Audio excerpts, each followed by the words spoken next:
how God called me many years before. இப்படித்தான் கர்த்தர் ரட்சிக்கப்படுவதற்கு முன்பாக என்னையும் அழைத்தார். 20 years before. 20 ஆண்டுகளுக்கு முன்பாக. 20 years before. 20 ஆண்டுகளுக்கு முன்பாக. I was crying sitting in my bedroom. நான் என்னுடைய படுக்கை அறையில் உட்கார்ந்து கொண்டு அழுது கொண்டிருந்தேன். Late in the very morning, by 12 in the morning. காலையில் பகல் வேளையில் 12 மணிக்கு.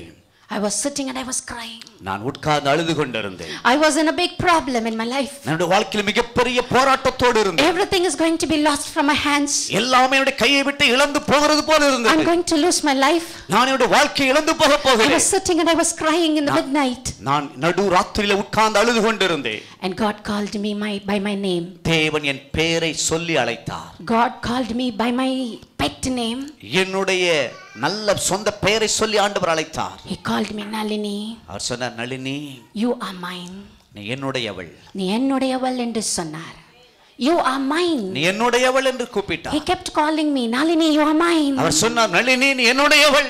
I thought that it was somebody's voice. நான் நினைத்தேன் இது யாருடைய சத்தமோ என்று. And I said, Lord, if it is your voice, நான் சொன்னேன், ஆண்டவரே, இது உண்மையாக உம்முடைய சத்தமாய் இருக்கும் I என்றார். want you to touch me. நீர் என்னை தொட வேண்டும் என்று நான் If விரும்புகிறேன். that is your voice, இது உம்முடைய சத்தமாக இருந்தால் I want you to touch me. நீர் என்னை தொட வேண்டும் ஆண்டவரே. You will not believe it.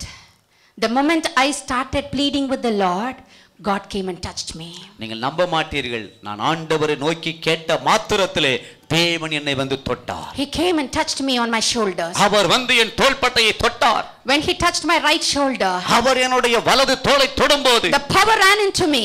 அந்த வல்லமை எனக்குள்ளே And இறங்கினது. that was the minute my life changed. அந்த நிமிடத்தில் தான் வாழ்க்கை மாறினது. That was the minute I accepted Jesus Christ in my life. அந்த நிமிடத்தில் தான் இயேசு கிறிஸ்துவை என் வாழ்க்கையில் நான் ஏற்றுக்கொண்டேன். That was the time that my sinful life changed into a life of holy. அந்த நேரத்தில் தான் என்னுடைய பாவமான வாழ்க்கை பரிசுத்தமாய் மாறினது. I realized then that I was the older son.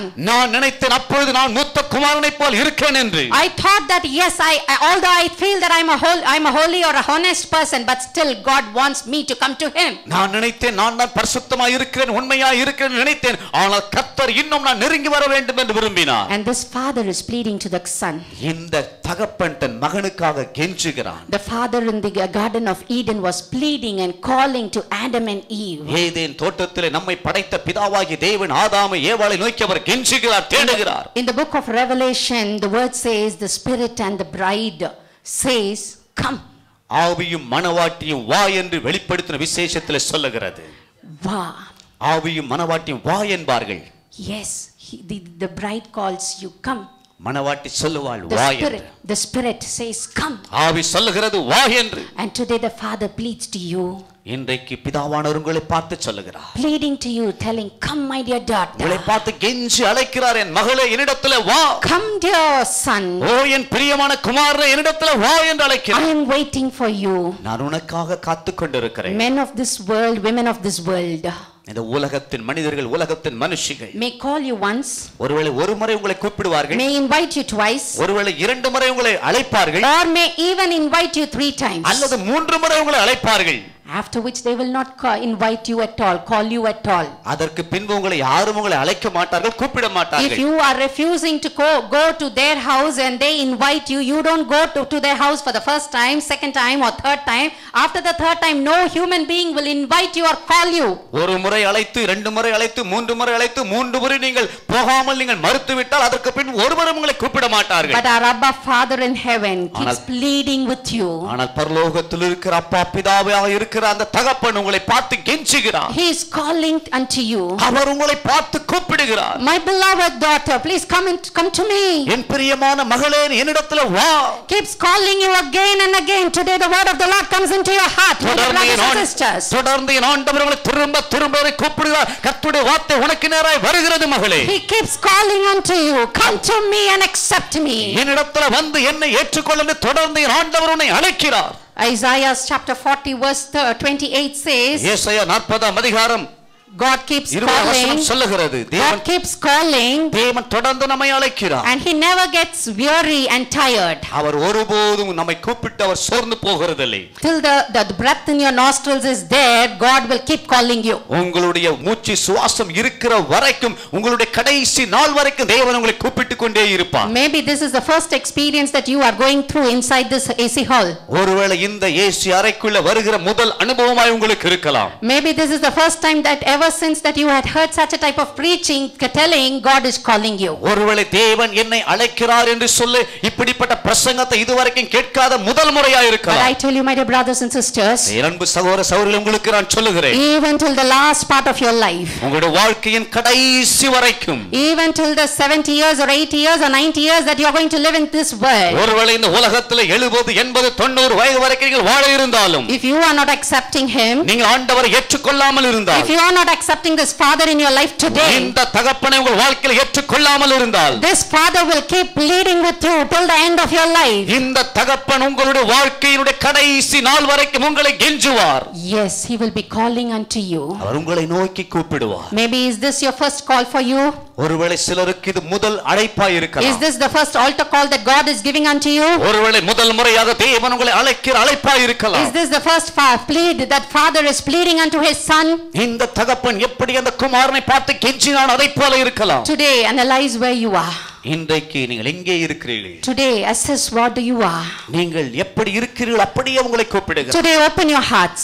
உங்களுடைய இருதயத்தில் என்ன இருக்கிறது? Accept Jesus Christ into your life. இயேசுவை அப்படியே ஏற்றுக்கொள்ளுங்கள். Take him into your life. அவர் உங்களுடைய வாழ்க்கையில வருவதற்கு இடம் கொடுங்கள். Allow him to come into your life. உங்களுடைய வாழ்க்கையில இயேசு வருவதற்கு இடம் கொடுங்கள். Obey to his voice. அவருடைய சத்தத்திற்கு செவி கொடுங்கள். When the older son could obey to his father's voice, he could have entered the house. ஒருவேளை மூத்த குமாரன் தகப்பனுடைய சத்தத்திற்கு கீழ்ப்படிந்தால் அவன் வீட்டுக்குள்ளே போய் இருப்பான். Yes, the distance between the father and the son was just little distance. அந்த மூத்த குமாரனுக்கும் தகப்பனுக்கும் இடையே உள்ள தூரம் கொஞ்சம் தூரம் தான். The older son was not standing somewhere away. அந்த மூத்த குமாரன் வீட்டை விட்டு எங்கேயோ தூரமாய் நிற்கவில்லை. He was just nearer to the doorstep. அந்த கதவுக்கு பக்கத்தில் தான் நின்று கொண்டிருந்தான். You and I are nearer to the doorstep today. நீங்களும் நானும் அந்த கதவருகே நின்று The கொண்டிருக்கிறோம். gospel is given unto you. சுவிசேஷம் உங்களுக்கு அறிவிக்கப்படுகிறது. You are standing nearer to the doorstep. நீங்கள் அந்த கதவண்டையில் நின்று கொண்டிருக்கிறீர்கள். I do not know what really made me to talk like this, but God is speaking unto you. இதை பேசுவதற்கு நான் நினைக்கவில்லை, ஆனால் தேவன் உங்களோடு கூட பேசும்படி And கூப்பிடுகிறார். as you are standing nearer to the doorstep, இன்றைக்கு நீங்கள் கதவண்டையில் நின்று கொண்டிருக்கும் போது Father is standing closer to you, பிதா உங்களுக்கு அருகாமையில் நின்று கொண்டிருக்கிறார். knocking at your heart, உங்களுடைய இருதய கதவை தட்டுகிறார். and he wants you to accept him. நீங்கள் அவரை ஏற்றுக்கொள்ள வேண்டும் என்று My விரும்புகிறார். God is a decent God. என்னுடைய ஆண்டவர் நல்ல ஆண்டவர். My Father is a decent Father. என்னுடைய ஆண்டவர் நற்குணமுள்ளவர். He will not force you or compel you. அவர் எப்பொழுதும் உங்களை அவர் தொந்தரவு செய்ய மாட்டார். He is a God full of decency. அவர் எப்பொழுதும் நற்குணசாலியாய் இருக்கிறார். And today he is calling unto you, my dear sister. இன்றைக்கு சகோதரியே இயேசு உங்களை அழைக்கிறார். Today God is pleading unto you, my dear sister. இன்றைக்கு அன்பு சகோதரியே தேவன் உங்களை பார்த்து கெஞ்சுகிறார். And accept this Jesus Christ. இந்த இயேசுவை நீங்கள் ஏற்றுக்கொள்ளுங்கள். It's just a close distance that you are standing. நீங்கள் சற்று தூரத்தில் தான் நின்று கொண்டிருக்கிறீர்கள்.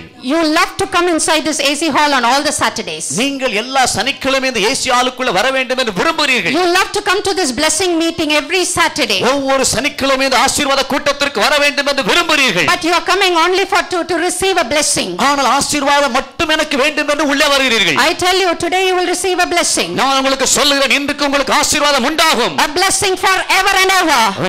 நித்தியமாய் கொடுக்கப்படுகிற ஒரு ஆசீர்வாதம். A blessing forever and ever into eternity. நித்தியமாய் கிடைக்கிற ஒரு ஆசீர்வாதம். A man gives something to you as a blessing. மனிதன் உங்களுக்கு ஏதோ ஒன்றை ஆசீர்வாதம் என்று கொடுத்தால் It will only be for some time. அது கொஞ்ச நேரத்துக்குள்ள தீர்ந்துவிடும். For example, if your father gives you 1 lakh rupees, ஒருவேளை தகப்பனோ அப்பாவோ 1 லட்சம் ரூபாய் கொடுத்தால் maybe this 1 lakh rupees is just a blessing for some month. ஒருவேளை அந்த 1 லட்சம் ரூபாய் சில மாதங்களுக்கு உங்களுக்கு ஆசீர்வாதமாய் But இருக்கும். after a few months, அந்த சில மாதங்கள் கழிந்த பின்பு when this money gets exhausted, இந்த பணம் எல்லாம் தீர்ந்துவிடும். again you come into the first situation. திரும்பவும் அதே நிலைமைக்கு நீங்கள் வந்து விடுவீர்கள். But the blessing that my father gives to you ஆனால் என்னுடைய பிதா கொடுக்கிற இந்த ஆசீர்வாதம் will be forever and ever ever. அது நித்தியமாய் உங்களுக்கு And ஆசீர்வாதமாய் today God இருக்கும். wants to give you the blessing. இன்றைக்கு அந்த ஆசீர்வாதத்தை தேவன் உங்களுக்கு தர விரும்புகிறார். And my Father in heaven is pleading pleading for you. பரலோகத்தில் இருக்கிற என்னுடைய பிதா உங்களை பார்த்து கெஞ்சுகிறார். Accept this father. இந்த பிதாவை நீங்கள் ஏற்றுக்கொள்ளுங்கள். Accept this father. இந்த பிதாவை ஏற்றுக்கொள்ளுங்கள். And you know how this father is pleading? இந்த பிதா எப்படி உங்களை கெஞ்சுகிறார் தெரியுமா? He came out of his house and he pleaded to his son. அவர் தன்னுடைய வீட்டை விட்டு வெளியிலே வந்து மூத்த குமாரனை கெஞ்சுகிறார். You know how it spiritually reflects? இது ஆவிக்குரிய விதத்தில் எதை வெளிப்படுத்துகிறது தெரியுமா? My father in heaven sits in the glory. பரலோகத்திலே மகிமையில் வீற்றிருந்த என்னுடைய பிதா in his own house of glory. அவர் தன்னுடைய மகிமையின் வீட்டுக்குள்ளே இருந்தவர். He was sitting in the heaven. அவர் பரலோகத்திலே வீற்றிருந்தார். He was sitting in the light. அவர் ஜோதிகளின் பிரகாசமாய் இருந்தவர். No one can see the light. ஒருவனும் அந்த ஒளியை பார்க்க முடியாது. And this flesh came into this world for you and me. இந்த மாம்சமாகிய இயேசு கிறிஸ்து இந்த உலகத்திற்கு உங்களுக்காக எனக்காக வந்தார். He died for you and me. அவர் உங்களுக்காக எனக்காக மரித்தார். He died for you and me, my dear sister. அன்பு சகோதரியே, உனக்காக எனக்காகத்தான் அவர் மரித்தார். He was dead. அவர் மரித்தார். He lived in the grave for 3 days. அவர் 3 நாட்கள் கல்லறையிலே இருந்தார். He went deep into the hell. அவர் பாதாளத்துக்கு அடியிலே கடந்து போனார். And he came out a victorious life. அவர் ஒரு வெற்றியுள்ள வாழ்க்கையோடு கூட உயிரோடு வந்தார். He is reigning today. அவர் இன்றைக்கும் ஜீவனோடு இருக்கிறார். He is living today. அவர் இன்றைக்கும் கூட அவர் ஜீவனோடு உங்களை நேசிக்கிறார். And he is living today. இன்றைக்கு அவர் உங்களை நேசிக்கிறார். That is why the Bible says my redeemer lives. அதனால் தான் வேதம் சொல்லுகிறது என் மீட்பர் உயிரோடு இருக்கிறார். And today as this redeemer is living, இன்றைக்கு நம்முடைய மீட்பர் உயிரோடு இருக்கிறார். he wants you. நீங்கள் அவரிடத்தில் வர வேண்டும் என்று He அவர் wants விரும்புகிறார். you. உங்களைத்தான் ஆண்டவர் தேடுகிறார். He had come down into a flesh as a simple man. அவர் மாம்சத்தில் ஒரு சாதாரண மனிதனாக இந்த உலகத்திற்கு இறங்கி வந்தார். You know why did he pleaded and he called his son? ஏன் தன்னுடைய குமாரனை கெஞ்சி அழைக்கிறார் தெரியுமா? Let me cite an example from Noah's ark. நான் நோவாவின் பேழையிலிருந்து ஒரு உதாரணத்தை சொல்லுகிறேன். Noah was asked by God to build an ark. Noah ஒரு பேழை அல்லது கப்பலை கட்டும்படி தேவனால் அழைக்கப்பட்டார். But there was only one door.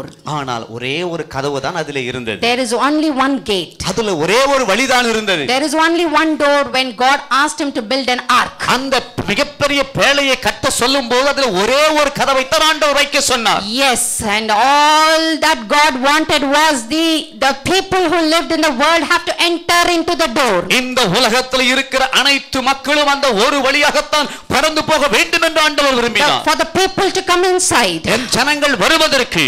But the people did not come. ஆனால் அந்த ஜனங்களோ வரவில்லை. You know who went inside the ark? அந்த பேழைக்குள்ள யார் போனாங்க தெரியுங்களா? Men did not go. மனுஷர்கள் போகவில்லை. Women did not go.